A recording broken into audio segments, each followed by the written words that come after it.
எத்தனை பேர் தகுதியாக இருந்தும் என்ன மட்டும் கிருபை இன்று உயர்த்தி வைத்ததே. உங்க கிருபை என்னை வாழ வைத்ததே. உங்க கிருபை என்னை தூக்கி சுமக்குதே.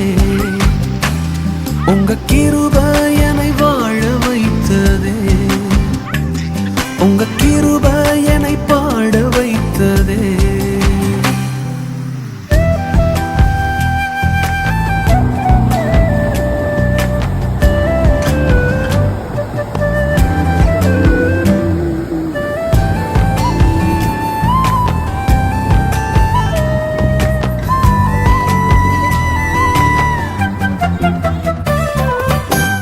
பயனற்ற நிலத்தை போல மறக்கப்பட்டவன் நான், அறுவடை காணாமல் தனிந்து போன